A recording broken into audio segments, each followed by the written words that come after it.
Yeah.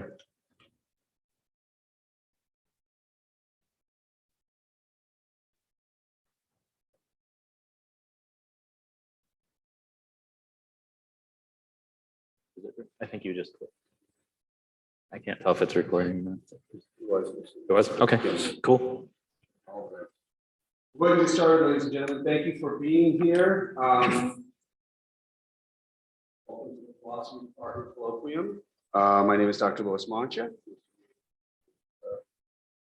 colleague, Dr. Vaughn, and I'm here to introduce Professor Jonathan Parsons, hailing from Chicago, College of DuPage, COD, yes? Yes. Which is, Yes. So he's here to talk to us a little bit about fictionalism, and of course, I'll let him explain to you what that is. Most of Professor Parsons' research interests centers around metaphysical questions, like what kinds of stuff there is, what kinds of things exist in the world, and the conditions under which stuff and things compose other things. He also has interest in philosophy, religion, in particular Christian physicalism and non-classical approaches to theism.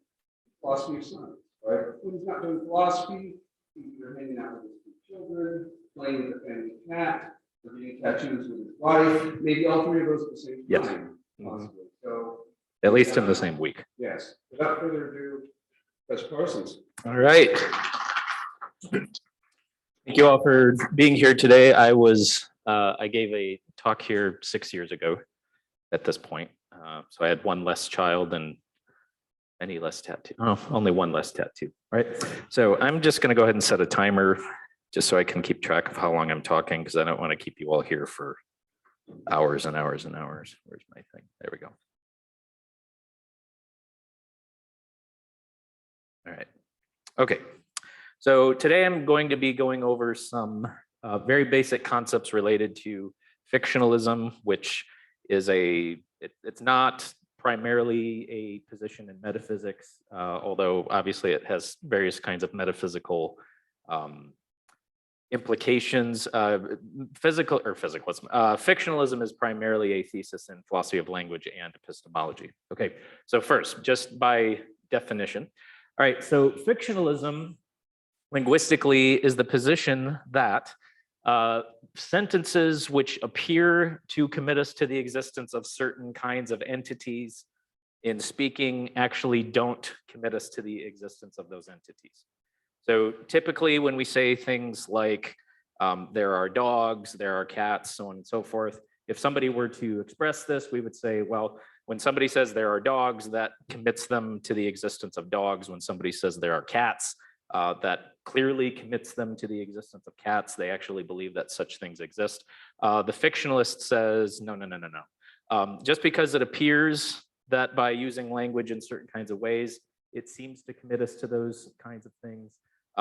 Things are not exactly that clear. All right.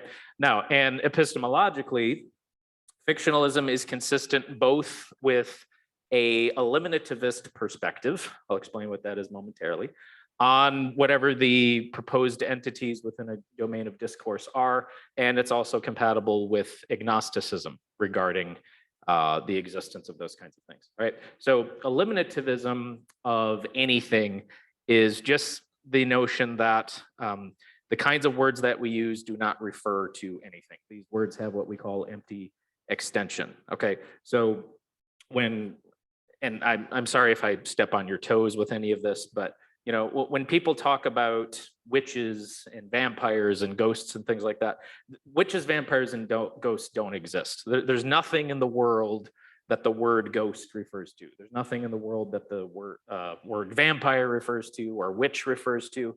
Okay, so I am an eliminativist about things like ghosts and vampires and witches. I take it that most of you probably are eliminativists about round squares. Such things don't exist at all, right? I'm an eliminativist about talented members of Nickelback. I don't think any such things exist, right?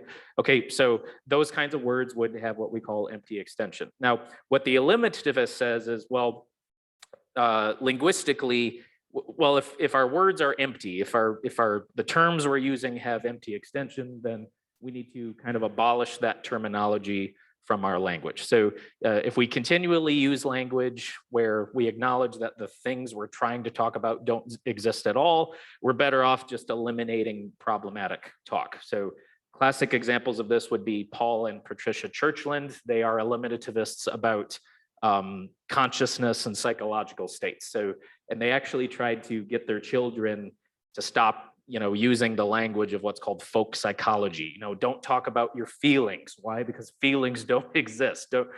So instead of their kids coming home from school and saying, I'm sad, they taught their kid, no, your hippocampus is acting. Like they tried to eliminate all of the problematic talk from their vocabulary. And Patricia Churchland herself admitted that it failed miserably. Okay, so if you're a fictionalist, you might say, well, I'm a fictionalist about this discourse because I think the things that the discourse purports don't exist at all, or you can be agnostic. You can say, I'm not sure whether these things exist or not, but my language doesn't commit me to the existence of these things. Okay, now various elements of any sort of version of fictionalism. First of all, sentences within a given domain generally and genuinely do try to express the way things are. So the sentences within the given domain are actually truth apt. They're capable of being true and false. So fictionalism is different from other sort of theories of language which say, no. When we use this kind of language, we're not using anything which is capable of being true and false. Sentences expressed within a given domain possess instrumental value of some kind, independently of whether or not they're true or false, and independently of whether they actually express the truth. So the fictionalist position is, even if we don't take the sentences of the domain as being literally true, literal truth is not like a prerequisite for usefulness or pragmatics or anything like that. So there might be some benefit, or there is some benefit in using the language while maintaining I don't actually believe in the entities that the language seems to be purporting. Okay, and then lastly, the attitude that the individual has towards such statements, such fictional statements, is not an actual attitude of belief. So we can talk about things, but then when pressed, say, well, do you actually believe it? Oh, no, I don't actually believe that's true, but I'm speaking as if I believe that it's true, right? Okay. Now, various types of fictionalism. I've just narrowed it down to two, but there are further distinctions that we can make. One of the more popular views is what we call hermeneutic fictionalism. So hermeneutic fictionalism is a descriptive thesis. It's a thesis which attempts to describe what we're actually doing when we use fictional discourse. So fictionalism of the hermeneutic variety says assertions made within a given domain of discourse are akin to various kinds of fictional assertions. Okay, revolutionary fictionalism, on the other hand, is not a descriptive thesis, it is more of a normative thesis. Revolutionary fictionalism says we ought to adopt a fictional attitude about a given domain of discourse. Whether the discourse is actually fictional or not is another matter, but the revolutionary fictionalist says we ought to adopt, for pragmatic or other reasons, a fictionalist understanding of whatever this discourse is. Okay, now I'm really not going to touch on revolutionary fictionalism all that much. Here I'm mainly talking about hermeneutic, because that's by far the more popular view. Okay, now, so just to draw some corollaries with ways that we speak in other kinds of ways, all right? We understand that just in our everyday talking, in our everyday speech, there are various kinds of what we could call fictional pretenses, okay? We talk this way more often than we think we do. Now, what the fictionalist is doing is just extending those fictional pretenses to philosophical kinds of topics. All right, so here's just a short list. So first we have metaphor, right? So Opeth's guitar tone will melt your face off, right? Now, if you were to say this to somebody, and by the way, if you've never heard of Opeth, go listen to them this afternoon. They're awesome. All right, but when somebody says something like Opeth's guitar tone will melt your face off, do you want to go to the Opeth show with me? It would be absurd for you to go, I don't want my face melted off, right? That they're being metaphorical, right? Now, but the difference here is that in order to understand what the metaphor is doing, you have to be able to sort of trace it back to something realistic. So when I say Opeth's guitar tone will melt your face off, you interpret that as, oh, they must have really good guitar tone, right? And since it's metal, all metal has to be couched in terms of like violence and brutality, everybody, right? Am I right? Yeah, of course. Okay, now, another example would be just how we understand make-believe, right? So anytime somebody uses an intentional qualifier like once upon a time, right, that indicates or signifies that what follows it is make-believe. It's a story. If I say once upon a time, I had long red hair. I mean, that is true, but I'm saying it in such a way that it has a fictional pretense. Or there once was a man. Look at the parables of Jesus. I don't think any of those parables had to involve actually existing people. Jesus is telling stories in the New Testament. Okay, or a long time ago in a galaxy far, far away. You shouldn't think that Star Wars actually happened. That's a fictional pretense. Okay, so we already understand this. Given those kinds of fictional pretenses, it would be absurd to conclude, oh, Jesus actually believed there was a rich man and a poor man, or the people who wrote all the fairy tales actually believed that those events really happened. No, they didn't, right? Now, another sort of fictional pretense would be a type of invitation, right? So I do this with my kids all the time. The floor is lava. Or come here, I'm going to eat you, ha ha. So one day I was chasing my middle daughter around the house. I said, I'm gonna gobble you up, ha. And she ran away. And then finally she's screaming and laughing. And then she turned around and went, you're not really going to eat me, right? And what happened? As a result of her going, you're not really gonna eat, the game was over. Like, you killed the fun, Ruby. Thank you very much. Okay, so now it would be absurd for somebody to call Child Protective Services on me if I'm going to eat you. You come here. I'm going to gobble you up. Or oh no, the floor is lava. Right? When you say that something like the floor is lava, that is an invitation to play. That is an invitation to be a part of the fiction, to indulge the fiction. Right? My youngest daughter with her stuffed animals, I was like, oh, well, let's, if I'm pretending to check Mr. Bear's pulse, my daughter and I both understand that the bear doesn't actually have a pulse. That's make-believe. Okay? All right. Now, another sort of a fictional pretense would be what's called paraphrasing. Now, and this is really what we do on a daily basis. Every day we engage in what we could just call loose ways of speaking or loose speech. But we're not being metaphorical, right? And we're also not really engaging in make-believe. Okay, so for example, if I look out the window and I say, wow, all the clouds moved in front of the sun, right? Wow, man, it was sunny earlier, but now all the clouds moved in front of the sun. Right? Now, what I'm saying is literally false. There is no meteorological event that we would call the clouds moving in front of the sun, right? Now, but that's okay. So in everyday speech, we say things like that, which are literally false, and yet it's a perfectly fine, effective, and often ideal way to communicate. So what is that? That is a paraphrase for a more complex kind of statement, right? In order for me to describe to you what is actually taking place meteorologically outside, I would need probably 10 pages. I would have to quantify over several different kinds of particles of physics. I would have to describe all the various relations they stand in. I would have to say how the relations they stand in and the arrangements of the particles phenomenologically appear to me in various kinds of ways. So for me to make one remark about what's going on outside, it would take way too long. So I use a paraphrase. Wow, the clouds moved in front of the sun. So the paraphrase is literally false, but if I had enough time and energy, I probably could come up with a more metaphysically robust and realistic account of what's actually going on outside. Okay, now, So there we have pretense. Now, just some benefits of a fictionalist view of various topics in metaphysics.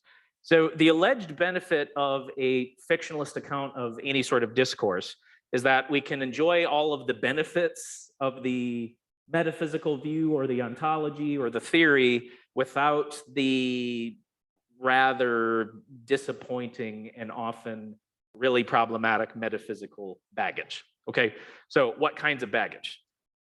All right, now one big problem is with what we call empty extension and empty names and non-existent objects. Okay, so this is a classic case. So true or false, Sherlock Holmes is a detective. True, okay?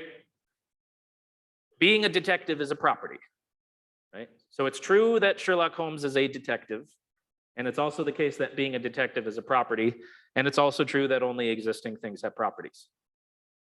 So in order for it to be true that Sherlock Holmes is a detective, that has to be true of something, right? Sherlock Holmes as a detective is a description. In order for any of our descriptions to be true, they have to be true of something, right? So you can't have true descriptions without existing entities. But if it's true of Sherlock Holmes that Sherlock Holmes is a detective, then Sherlock Holmes must exist. But what's the problem? Sherlock Holmes doesn't exist. It's an empty name. There is no entity that is actually referred to by the name Sherlock Holmes, right? Now, but it's true that Sherlock Holmes is a detective. So what do we do? So it's true that Sherlock Holmes is a detective, yet it's not the case that Sherlock Holmes genuinely refers to anything. So what do we do with this? You know, if I say the Golden Mountain is the prettiest mountain, well, there is no Golden Mountain, right? These things, you know, round squares have logically incompatible properties, right? It's true of round squares that they have logically incompatible properties, but there is nothing in existence that is a round square, or so we think, okay? So here are some of the options, non-fictional options, okay? So we could be Magnonians. So Alexius Magnon, which I don't know if I'm pronouncing his name correctly, or I always butcher it. He made a distinction between existing or being actual and then something else.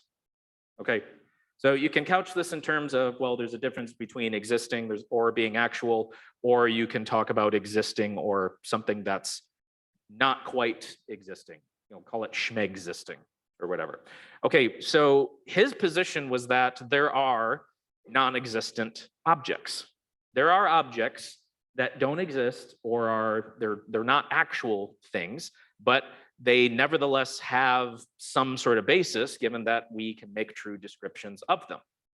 So if you ask Alexius about Sherlock Holmes, he will say, well, yes, there is a Sherlock Holmes in a non-existential sense because we can say true things about Sherlock Holmes. But is there an actual Sherlock Holmes? No. So there are round squares. We're not using a standard existential qualifier when we say there are. We're saying, there's a non-existent object, a round square, which has the logically incompatible properties, the Golden Mountain, everything, talented members of Nickel Pat. Yeah, all of these things. They schmegzist. They're not existing, but they're schmegzisting, okay? Now, another option would be, this gets really complex, but an understanding of what we call free logic, okay? So free logic has a lot of different applications, but what free logicians do is they make a distinction logically between various kinds of quantifiers. So typically in standard logical practice, a sentence of the form some S are P. If you were to translate into that into first order predicate logic, you would have an existential qualifier, and then there is at least one X, which is an S and is a P. Okay, what free logicians do is they make a distinction between some S is a P and there is at least one X, which is both an S and a P. So they have a existential quantifier that genuinely refers to existence, and then another one which does not imply existence. But that gets rather complex, and there are various benefits to a free logic. All right. Now, another would be a descriptivist theory of names. So this was Bertrand Russell's kind of way around the problem of empty names. So what Bertrand Russell did was translate names like Sherlock Holmes as disguised descriptions. Okay, and same with words like Santa Claus and stuff like that. So when we say Santa Claus is a jolly old soul, just like old King Cole, right? When we say something like Santa Claus is a jolly old soul, what is Santa Claus?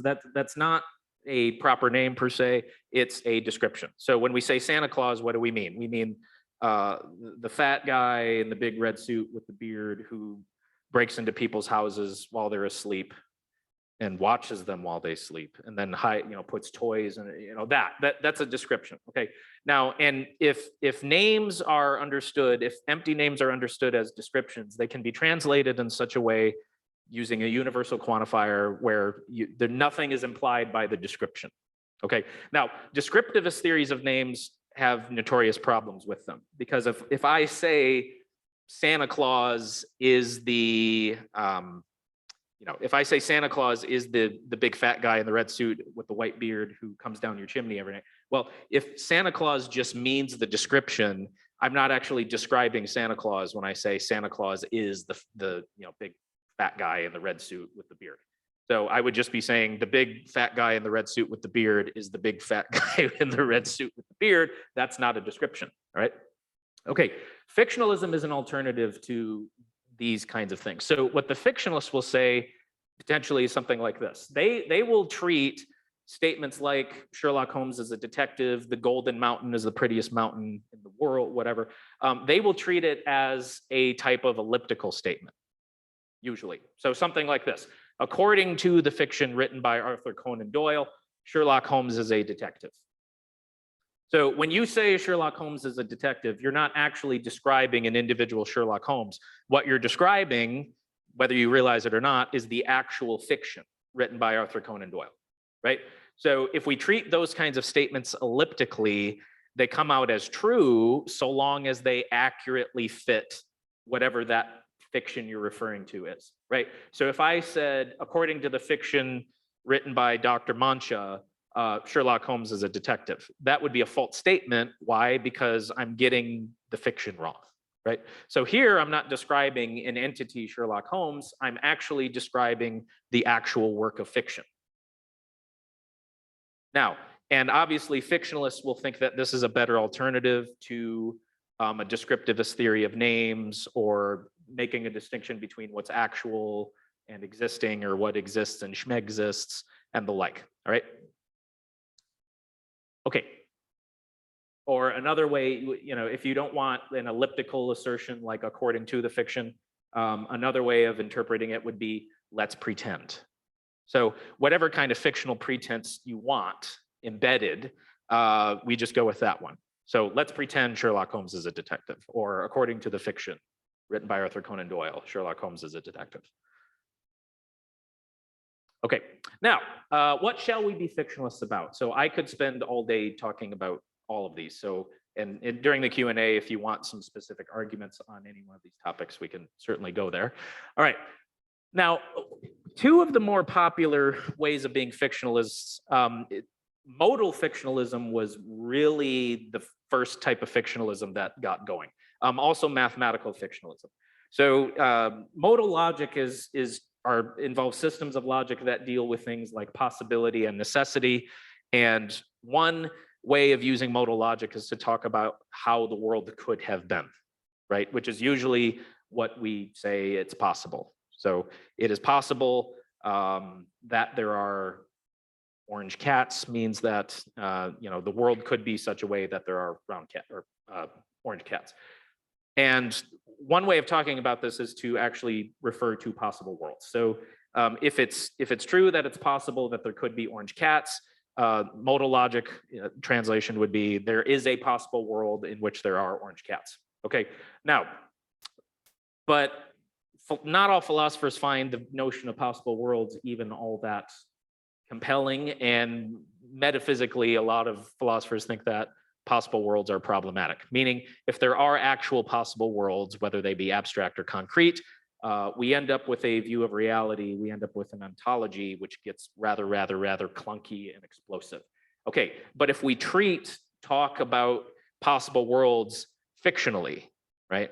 So when I say there is a possible world in which there are orange cats, all I'm really saying is, well, according to possible world fiction or according to theories of possible world, right? Something like that. So I'm not committing myself to the existence of such things, even though on the face of it, it appears that I am. Philosophers like Richard Joyce and others are moral fictionalists. So Joyce says, yeah, there are no moral facts. There's no such thing as good and evil. There's no such thing as right and wrong. We're never morally responsible for any of our actions. We couldn't possibly be. But he thinks we nevertheless should not throw away our moral talk. Why? Because it has force to it. I mean, so there's a difference between looking at my daughter, and this is what Joyce thinks when we talk about morality, this is what's actually going on. I have certain kinds of desires, and as a parent, I want my child's desires to match up to mine. Why? Because that will make my life easier, right? But so who do I want to pick on? I'll pick on Ruby. I've been picking on her a lot. But so one night, Ruby decided to get up out of bed and go in the cabinet and get a handful of sugar and take it back to bed with her. And so she was laying in her bed, just licking the sugar out of her hand. And then, of course, she fell asleep with a handful of sugar. And the next morning, I thought it was a bunch of sand in her bed. I was like, well, we had just been to the beach. I was like, oh, you got in bed with sandy feet. And then my wife went in her room and freaked out because it wasn't sand, it was sugar, which means she actually tasted it. I didn't press her on that, right? Now, so here's what I can do. I can look at Ruby and I can say, okay, here's the thing. You have certain desires, I have certain desires, and life would be so much easier if you could just get on board with my desires, right? I don't want there to be conflict. Now, what am I doing? I'm avoiding talk, which seems to commit me to the existence of right and wrong and good and evil. I can talk about in terms of desires, I can talk about convergence of desires, I can talk about what's practical, what will make my life easier, so on and so forth. But is that really going to get the message across? No. Now, but if I look at my daughter and I say, and I don't talk to her like this, but if I said, what you did was a bad thing, you were wrong for doing that, you're going to hell, whatever, will that get the message across? Yeah. So like, what am I trying to do? In looking at my daughter and saying, that was a wrong thing that you did, what I'm after is correcting the behavior, right? And that's how Joyce understands moral talk. So we got to keep the moral talk around because it has a certain kind of oomph to it that if we were being literal about what the actual facts are, talking literally about what the facts are doesn't have the same kind of oomph, but the moral talk does. So even though all the moral talk, strictly speaking, is false, it's nevertheless useful from a fictional perspective. Well, it's not relativism, it's nihilism. There are no moral facts, whether objective, subjective, relative, or whatever. The moral, all of our moral discourse is factually bankrupt, according to the moral nihilist. All right, scientific fictionalism. This one's rather interesting. So have we ever observed any particles of physics? No. So when scientists are talking about particles of physics in their theories, what are they talking about? They're talking about stuff that they've never actually observed. Now, but talk of those kinds of things is nevertheless really useful in those types of theories. Okay, so probably the prime example here would be philosopher Bos von Fraasen. He holds a view of scientific theory and explanation known as constructive empiricism. And he makes a distinction between whether or not a scientific theory is believed and whether it's accepted. So physicists accept theories about what quantum particles are, but do physicists actually believe their theories? No. So they accept it. Why? Because the theory has certain kind of explanatory or pragmatic benefit. But if you're talking about, so when I talk about particles of physics, do I talk about things that I actually believe in? No, because I don't know what they are. I've never observed them. And as far as I know, there may not be any such things as particles of physics, right? Now, in just selecting these, Another sort of fictionalism would be macrophysical fictionalism. So there's a view of macrophysical objects known as partial nihilism, and this is the view that objects with proper parts do not exist. So there are no tables, no chairs, no cars, no cups of coffee, cups of water, anything like that. But do we talk as if there are such things all the time? Yes, we do, right? Now, do you see why it would be complicated just to communicate every day if we tried to be literal metaphysically about what our actual views of the world are, right? So if I don't believe that tables and chairs exist, and yet I want to sit down in something that resembles a chair, like bring me the particles arranged chair-wise, right? You know, I tried to do this with my wife. John, can you do the dishes? There are no dishes. And dishes don't exist. And she said, can you wash the atoms arranged dish-wise? Damn it, I can do that. Yes, I can. I can do that. Okay. So that would be a prime example of paraphrasing. When I say bring me a glass of water, that's a paraphrase for bring me some atoms arranged in a particular kind of way. In case you're wondering, I'm a macrophysical nihilist myself. So you're not sitting in a chair right now. You're sitting on atoms arranged chair-wise, right? Okay. Talked about baggage. Now, let's get to the fun part, problems with fictionalism. Okay, objections to fictionalism do vary based on whether you adopt a hermeneutic view of fictionalism versus a revolutionary view. So all of these objections I'm going to briefly cover are objections to hermeneutic fictionalism. They really don't affect revolutionary fictionalism at all. The main objection to revolutionary fictionalism is that there are other alternatives, better alternatives than adopting a fictionalist view of some metaphysical discourse. Okay, so one problem is this. Whose fiction are we talking about? All right, so let me give you this example. According, so drop the actual or the fictional pretense. So vampires burst into flames when they step into the sun. Edward Cullen is a vampire. So therefore, if Edward Cullen stepped into the sun, Edward Cullen would burst into flames. But is that what happened? No, he glitters like a fucking My Little Pony when he steps into the sun. I got dragged to this movie years ago, and it's literally my wife and I and a bunch of 14-year-old girls. And he's, you know, I'm going to show you. And he just starts taking his shirt off. And I'm like, dude, you're going to light on fire. And of course he does it. He glows. And I'm in the theater going, he's supposed to be on fire. That's not how this works, right?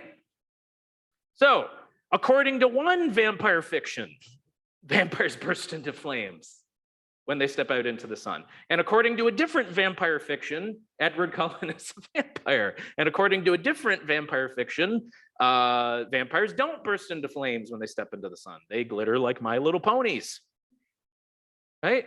So, like, how do you make cross-fictional references then? How do you describe one work of fiction in relevance to another work of fiction? It gets really, really, really problematic.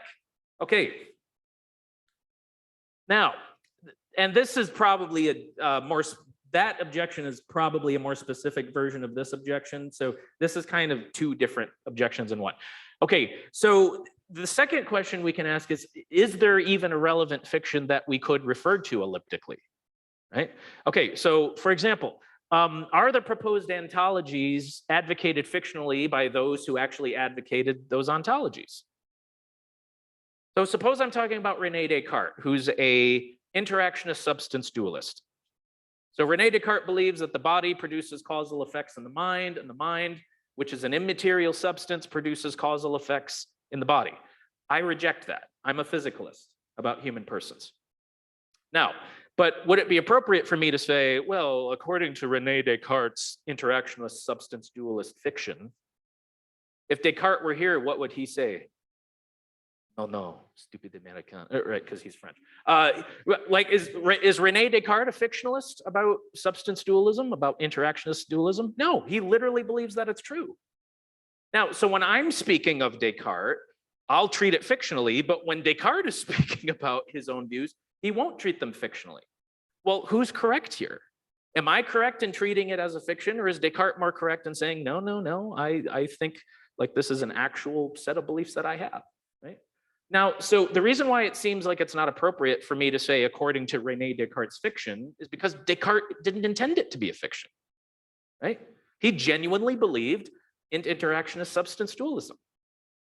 Okay, now a deeper problem is that proposing fictions might actually itself be ontologically problematic. Okay, so if part of the problem with possible world talk is when I say there is a possible world, I'm like, oh, well, that commits me to the existence of these things. Well, now if we have all of these fictions that we refer to elliptically, according to this fiction, according to that fiction, it could be that committing ourselves to the existence of all of these different kinds of fictions is metaphysically problematic in the same way that modal realism is, or moral realism, or scientific realism is. Okay, now, but if the whole idea behind adopting a fictionalist discourse is to avoid metaphysical baggage, if postulating the existence of all of these different fictions is just another example of metaphysical baggage, that kind of defeats the purpose of being a fictionalist in the first place. Because then what we would have to do is say, well, yeah, what I meant, I'm not proposing the existence of fictions, I'm being a fictionalist about fictions.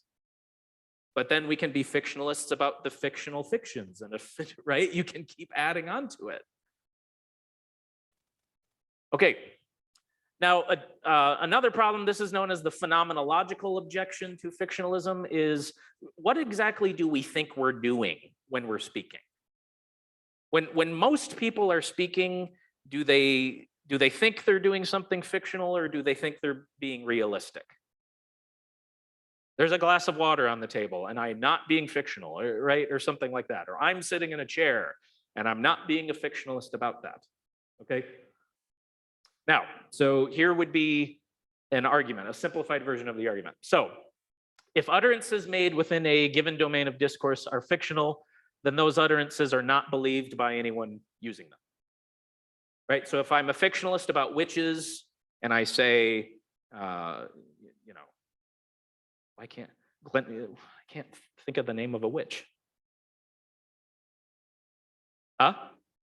Bethesda. And I say Bethesda is a witch, right? I'm being fictional because I don't believe in witches. Okay, but if somebody says, there are rocks, are they being fictional or not? Right? So if utterances made within a given domain are fictional, then those utterances are not believed by anyone using them. Second, if utterances made within those domains are not believed by anyone using them, then they are not believed by anyone who thinks that they believe them. Remember, according to the hermeneutic fictionalist, the utterances themselves are fictional. This is, again, it's a descriptive thesis. Therefore, if utterances made within a given domain are fictional, then those utterances are not believed by anyone who thinks they believe them. So you think you believe in chairs, you actually don't. No. You don't think you're being fictional when you talk about witches and you talk about chairs and you talk about cups of water, but according to the hermeneutic fictionalist, you are being fictional. You just don't realize you're being fictional. But it seems that you and I can say, no, I believe in cups of water and I'm not being fictional about that. I'm being quite literal. No, you're not. No, you're not. Okay, now there's a corollary here with another view of language known as expressivism. So the expressivist thinks that our words don't have any actual descriptive content. A particular example of this would be moral terms. So an expressivist would say, when you say something like murder is morally wrong, it looks like you're saying something that could be true, but you're actually not. What you're actually doing is going, murder, ugh, right? Boo murder, or down with murder, right?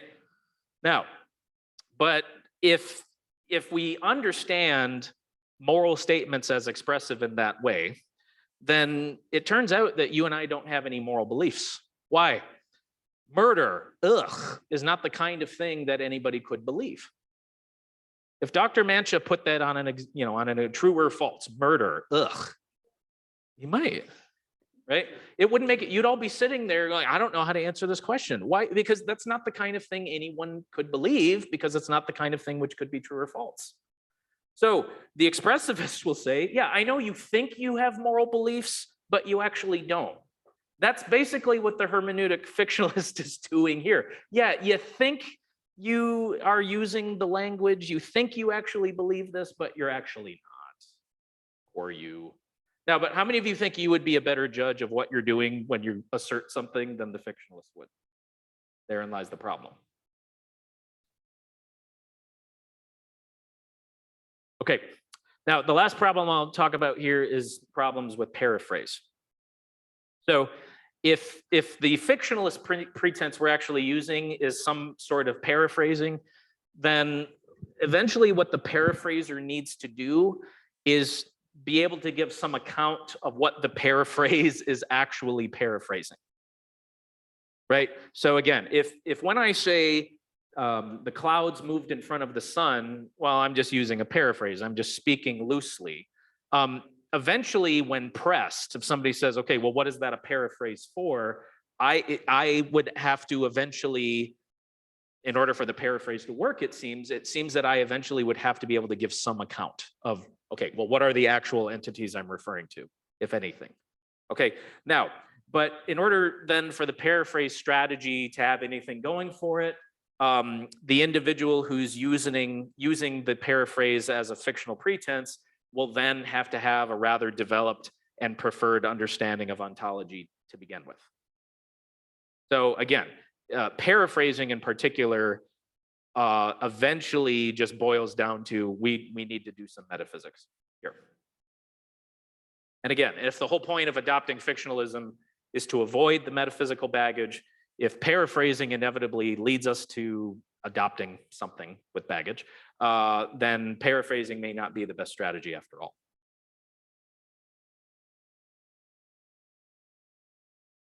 Okay. Okay, so that is my presentation, and I actually enjoyed presenting it, and I'm not being a fictionalist about that. Thank you.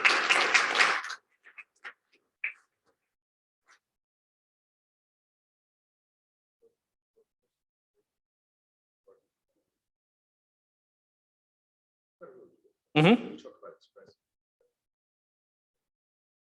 Yes, but it's expressivism would be a more general term because the expressivist can say that I'm not being emotive, you know. So murder is morally wrong could be an expression of disgust, but it could also be a command, you know. So when I say murder is morally wrong, I could be actually saying don't murder. So I'm not expressing any sort of emotional attitude I have about it. I'm actually trying to influence a person's behavior. Yes.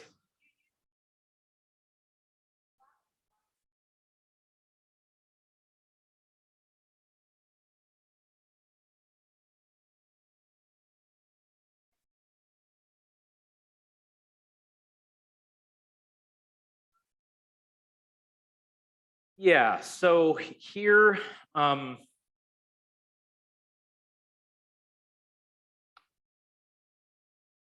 now, I guess part of the concern here would be what's actually going on when you say that something is a conspiracy theory. Okay, so in one sense, we kind of use the conspiracy theory talk to talk about something that, well, we know it's not true and people believe it. But other ways of using the term conspiracy theory would be more along the lines of, okay, here's a rather complex situation which seems to have evidence of multiple actors. You know, things are more complex than they seem. But so I would say, even if I say according to the conspiracy theory, I can make an elliptical assertion about the content of the conspiracy theory without, just by calling it a conspiracy theory, I don't think I'm saying it's true or false in that regard. Because it is true, you know, according to flat earth theory, the earth is flat, right? I mean, that's a true statement because it accurately reflects what flat earthers say. So just putting it that way elliptically, well, is flat Earth theory true or not? I don't care. I'm right. That's not what I'm here to say. I'm saying according to flat Earth theory, the Earth is flat. Same if I say, well, according to the birds aren't real conspiracy theory, birds are not real. That's a true statement because that accurately reflects what the theory says. Yes.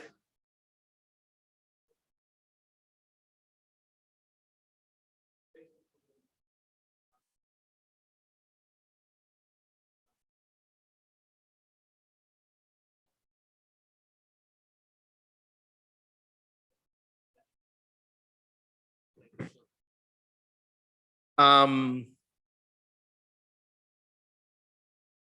you ask the question? So what eliminativist with respect to what exactly?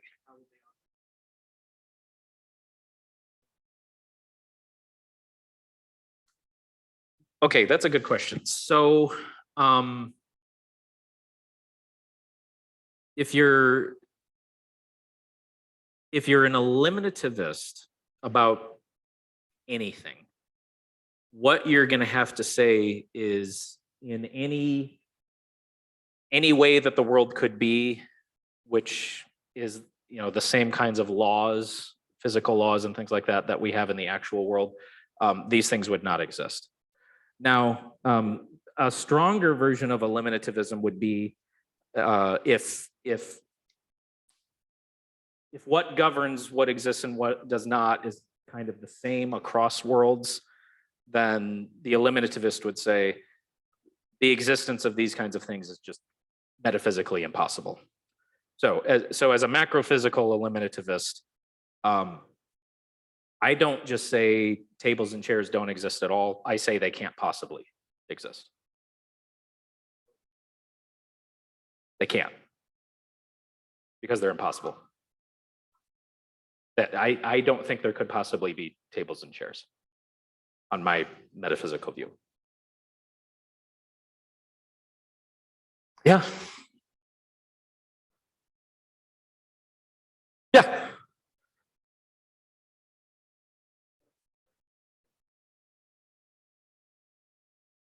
Okay.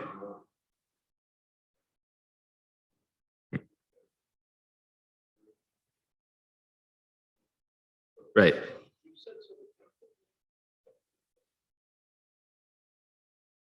Mm-hmm.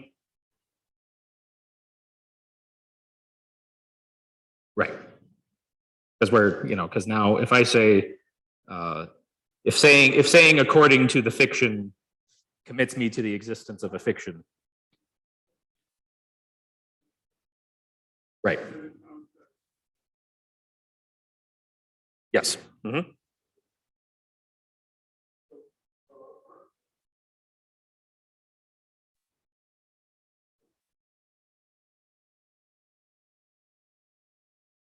Yeah. Yeah.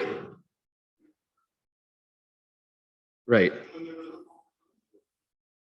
Right. But sure. But now I'm committed to the existence of language games. Right. So whether I commit myself to the existence of fictions or I commit myself to the existence of language games, right? It seems now that we have the same problem. Now, one option is to just go. I mean, you could be just an instrumentalist about language and say, no, the language isn't designed to be true thap at all. So I'm not even attempting to say anything true or false when I use this language. Like, for example, I mean, in philosophy of science, an instrumentalist would say, the fact that our theories don't explain is not a problem because the theories aren't even designed to explain. Like talking about whether the scientific theory is true or false, it's useful. Truth and falsity have nothing to do with it. I mean, so I guess if you want to be an instrumentalist the whole way down, right, that would be a way of avoiding metaphysical baggage. Yes.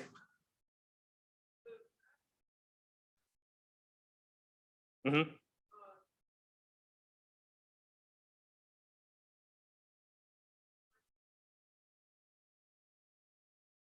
Sure. Okay. Everybody do this. Put your hands up. So how many of you would say, okay, 2 hands? Got 2 hands. I'm not asking you a trick question. How many of you believe you have 2 hands? Okay. And you're not being fictionalist about that. Okay, now go like this. So I'll just give you 2 options. When you do this, you still just have 2 hands. They're just arranged in a new way. Or by doing this, a third object, which is composed of your 2 hands, came into existence. Which option do you go for? How many of you want to say, no, it's just my 2 hands arranged in a certain way? How many of you want to say, no, now there's a third thing, clasped hands, which has both of my hands as proper parts? No? That's exactly what's going on here.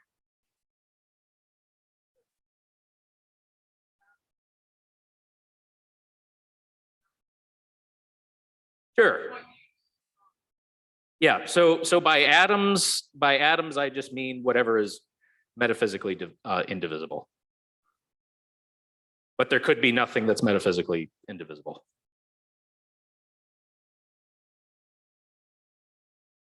No. I've been doing this 14 years and I still love it. Yeah, I don't know. Yeah.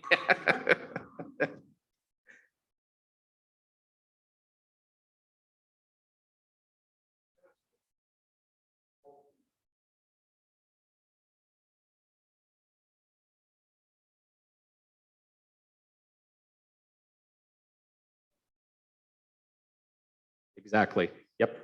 And that's what the revolutionary fictionalists really get into, because even on hermeneutic fictionalist grounds, you could operate using a principle of charity. I mean, because we already do that with other ways of speaking, you know. So if I say, oh wow, the sun is gone, or the clouds moved in front of the sun, I don't think it would be right for someone to go, you idiot, that what you're saying is literally false, right? And same when if you ask if I can move my bag, so you can sit down, I'm not going to go, you idiot, there are no bags. No, I'm going to go, oh yes, go right ahead. So we already implicitly engage in acts of charity in how we interpret individuals. So to the extent that it might be a little ambiguous in actual philosophical conversation, whether we're being fictionalist or not, that might be the kind of thing that we need to make an inquiry about.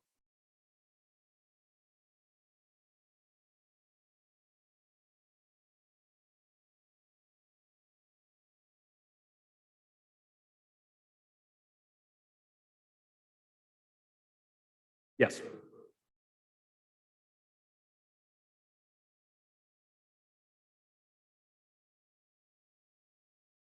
Yeah.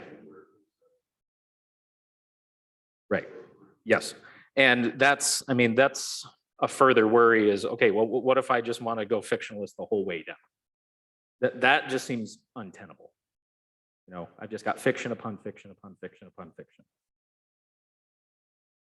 So eventually, even if you want to be a fictionalist about some kind of discourse, okay, talk to me about something you're not a fictionalist about then.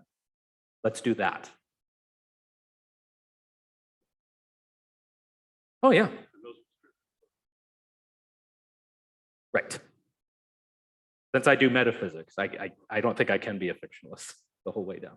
Now, but again, the eliminativists are just going to be like, see guys, this is why any problematic talk just needs to be let's just get rid of all of it. If we don't actually believe in these kinds of entities, let's just stop talking about them as if they actually exist.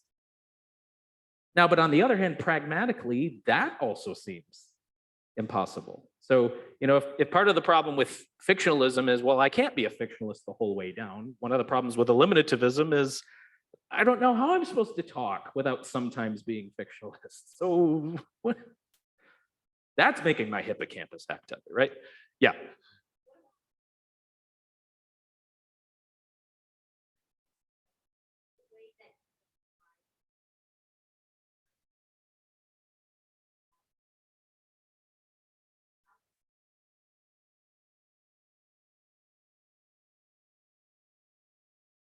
Good question. So one way, this gets complicated. One way of understanding it is, the terms that we usually use is talking about things de re and talking about things de dicto. Okay, so if I say the current president of the United States, right? In a de dicto sense, the term the current president of the United States just refers to whoever happens to hold that office at the time, right? Now, but if I am meaning it de re, who am I talking about? Yeah, right? So you could adopt that kind of thinking with a lot of talk. So here would be another example from philosophy of science. What are we talking about when we talk about physical laws, right? We could say, all right, well, whatever the true laws happen to be, or we could say this particular law. So with respect to how our language changes over time on the basis of new discoveries, philosophers of science are split on this. So in the past, has anyone heard the term phlogiston? Phlogiston. So phlogiston was postulated in older theories as what accounted for combustion, right? Now, some philosophers of science say, well, when we look at past theories in light of new theories, we got to be really, really, really charitable. So when phlogiston theorists were saying phlogiston, what they were really talking about, right? They were actually referring to, these kinds of things. And then other philosophers will say, no, the phlogiston theory is literally false. The term phlogiston does not refer to anything. No, and if you ask those people in the past, what do you mean by phlogiston? They're not gonna talk in terms of the current theories of combustion. They literally believed in phlogiston. So if we're being charitable, we say, well, when they use the term phlogiston to try to explain an actual event in the world, an event of combustion in the world, yeah, they fudged a little bit, but they still genuinely referred to whatever it is. So when they say phlogiston, they just mean whatever it is that's causing this. But if you ask phlogiston theorists, do you just mean whatever it is that's causing this? They're going to say, no, by phlogiston, I mean this actual substance that's in the world. What do we do with Newtonian mechanics in light of quantum mechanics? I mean, Newtonian mechanics is literally false, literally disproved, right? So do we say, oh, well, when Isaac Newton was talking about these things, what he was really talking about, he's genuinely actually referring, he just doesn't know he's referring to that. If I talk about the man who stole my wallet, I could be talking about my brother and just, so the phrase or the term, the man who stole my wallet, could refer to my brother, whether I know it or not, right? Yes.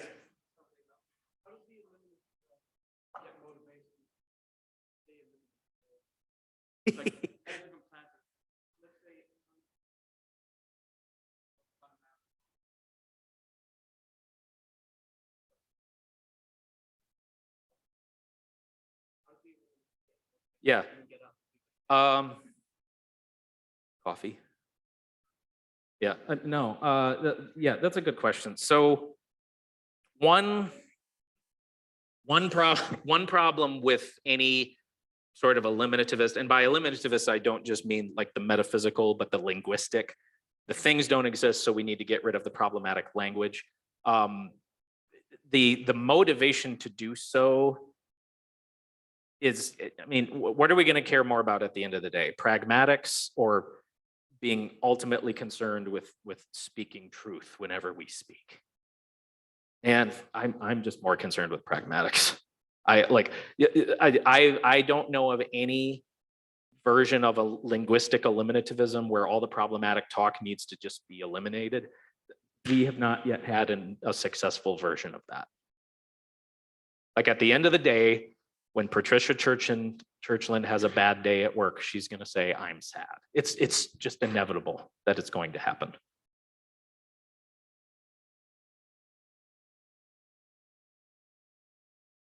All right, any other questions? Questions on the meaning of life?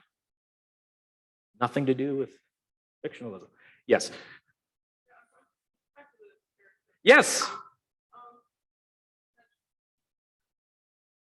No, not parts. Because in order to say that something is a part presupposes a whole. Yes. Let's say the x's, whatever the x's refer to.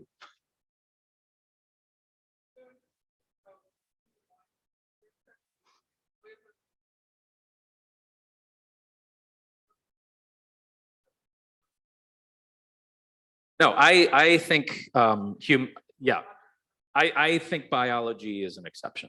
So I believe in living things and whatever the fundamental particles are, but that's about it. Nice, clean, neat, tidy. So yeah, I don't think biology is reducible to physics. Nope. Yes.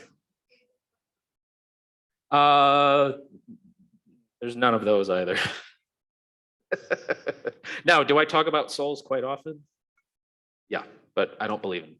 So when I'm at church and there's a song about souls, do I roll my eyes a little bit? Yes, but do I sing the words anyways? Yes.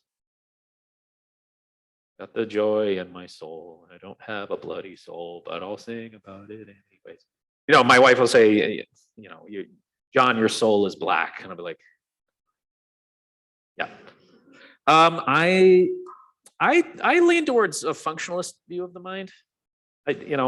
So talk of having a mind, I just think is, well, to have a mind is just to be able to engage in certain kinds of functions. So like I don't think of the mind as like an objective entity. I think it's a system of complex functions.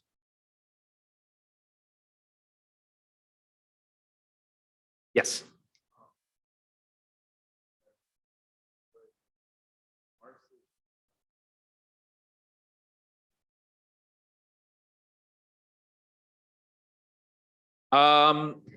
Yeah, so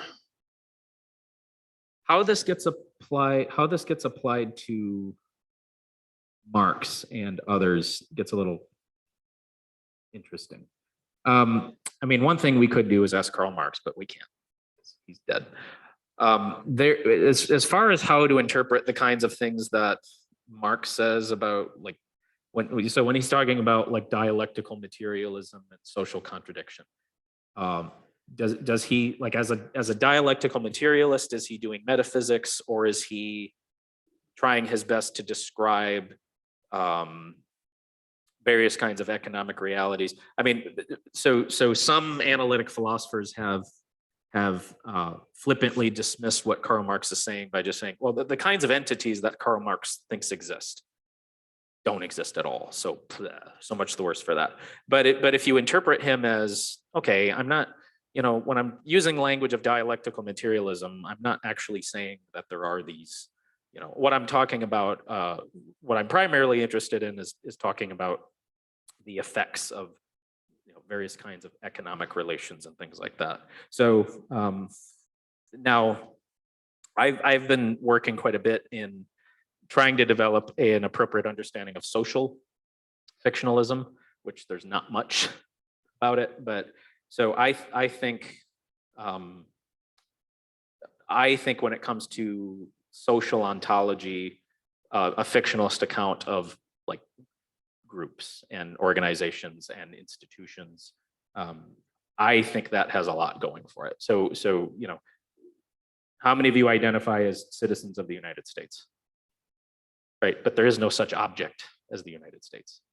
But again, when we speak this way, I think we are, or your vote matters. I think it's really, let's pretend our vote, let's pretend our vote matters.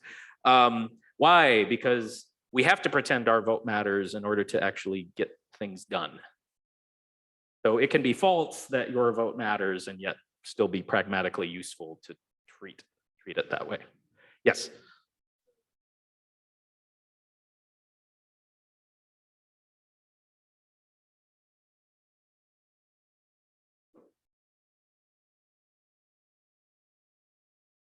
Yes.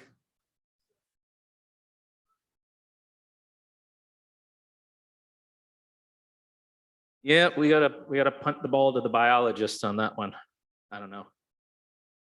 It's, life and death have rather vague boundaries.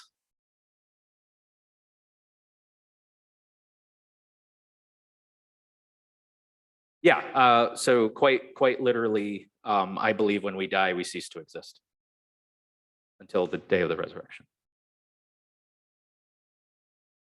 So like when I die, it's not, oh, there's John's body. It's no, there's nothing there.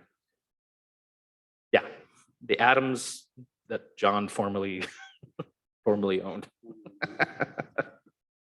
Yes. Yes.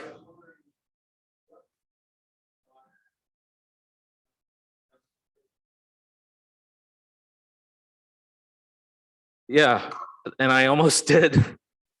When I was talking with Dr. Mancha about potential topics, I almost did physicalism and the resurrection. Maybe I can do that next time. 6 more years. Yeah. So what's going on with the resurrection of the dead? So obviously, given my views of human persons, I have to hold that it's possible for beings to go out of being at one point in time and then come into being at another point in time. Now, how I think this is actually accomplished is through some sort of rearrangement. But what a rearrangement of what? So I think that what the resurrected body is going to be, whatever glorified body I would have had if God glorified my body in the moments just prior to my death. So if every glorified body has a determinate metaphysical essence, then the body that I get on the day of the resurrection of the dead is the glorified body I would have received if God glorified my body in the moments prior to my death. But by rearranging, by producing a glorified state in the eschaton, there wouldn't be any true determinate conditions about a newly glorified person. Like if God created a glorified state out of ex nihilo without any relevant information of previous living states, that would not be me. But if God produces a glorified state on the basis of, all right, John has a determinate essence at time t. If I glorify John at time t, ta-da, this is what I would get. So if God realizes that glorified state in the eschaton, I think that's enough to ground the identity across temporal gaps. That's the simple version. Go ahead.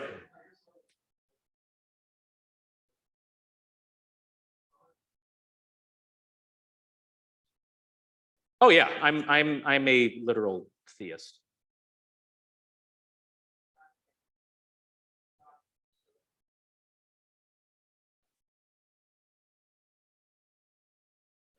Yeah.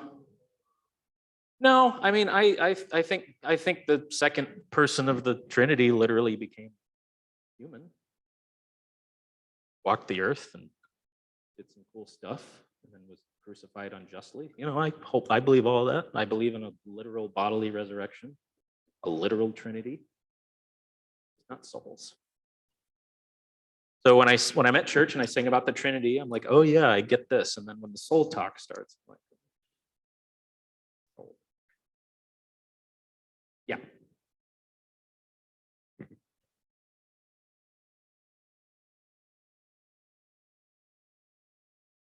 I don't think I need to. I don't think I need to be a good Platonist in order to be a Christian, because I think a lot of early Christians didn't believe in souls either. Jews certainly didn't, at least not the kind of souls that we buy into today. Right? In the Jewish tradition, there's only one soul, and it's the breath of life that's present in every living thing. The idea that there's individuated immaterial mental substances, right? That's an invention of Plato and Descartes, and I don't think I need to believe that in order to be a Christian. Yes. No, you're good. This is fun.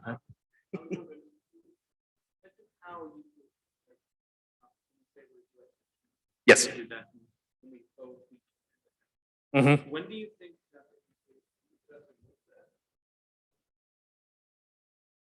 When do I stop pretending? Never. Actually engaging in a real social entity? Never. I just don't believe in social, I don't think social entities exist. So, you know, talk of groups and institutions and all of that, I think that's all fictional. Yes.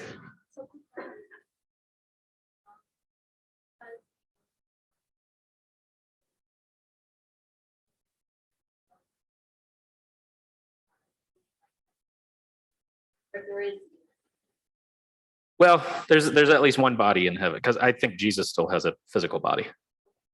Right. Yeah, right. Yeah, but I don't think there's like the spirit leaves the body and goes to some awesome place. Now, and let me just give you some pragmatic advice here.